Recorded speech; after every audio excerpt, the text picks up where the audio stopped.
Баршаңызға қайырлы күн, менің құрметті көрермендерім. Менің арнама қош келдіңіздер. Мен бүгін сіздермен осындай керемет, өте пайдалы майдың рецептімен бөліспекшімін.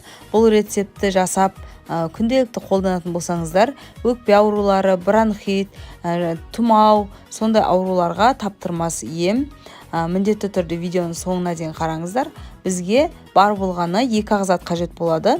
Ол бірінші осындай тап-таза, ешқандай тұздалмаған балғын қойдың құйрығы қажет болады, және де табиғи бал, яғни миот қажет болады. Ең бірінші осы құйрық майымызды видеода көрсетілгендей 4 бұрышты етіп майдалап турап аламыз барлығын. Құйрық майымызды осылай турап дайындап алғаннан кейін осындай табаға салып, газдың астын жай қойып қуыратын боламыз.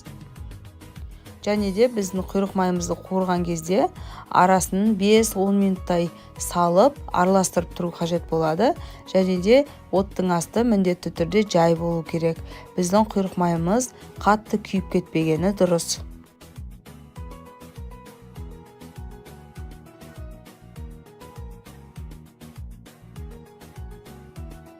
Отта біраз ұстағаннан кейін құйрық майымыздың майы осылай еріп бөлек шыға бастайды. Құйрық майымыздың түсі осы видеода көріп тұрғандарыңыздай ақшыл сары түске бөленуі қажет. Енді біздің құйрық майымыз дайын болды. Аз ғана суытып, осылай сүзгіден сүзіп аламыз. Қатты ыстық болмауы қажет, және де қатты суымаған болуы керек.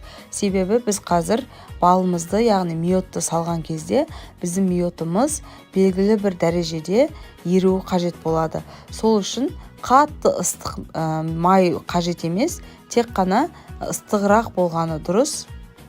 Міне енді миотымызды салғаннан кейін осындай лопатаның немесе қасықтың көмегімен жайлап араластырамыз. Құйрық май мен миот әдемі болып бір-біріне бірігуі үшін біз салқын жерге шығарып араластырамыз. Міне мен салқын жерде, яғни далаға алып шығып біраз араластырдым. Көріп тұрғандарыңыздай құйрық май мен миот әдемі болып бірікті. Енді осыны біз тағы да жақсы бірігуі үшін блендердің көмегімен араластырамыз. Егер жылы жерде араластырып тұра беретін болсақ, біздің құйрық майымыздың тоңуы қиын болады да, миот пен құйрық май бірге араласпай ұзақ уақыт алатын болады.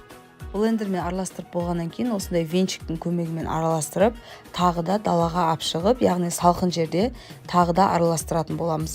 Далаға алып шығып араластырған кезде бізде дәл осындай консистенция болады.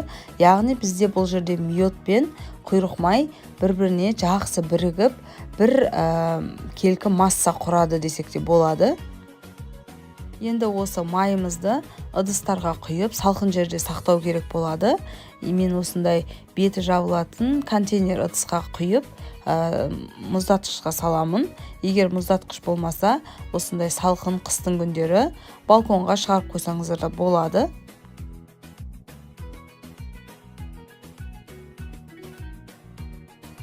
Жартысын осындай ыдысқа салдым, жартысын кәдімгі күнделікті жеу үшін осындай шыны ыдысқа салып қоямын.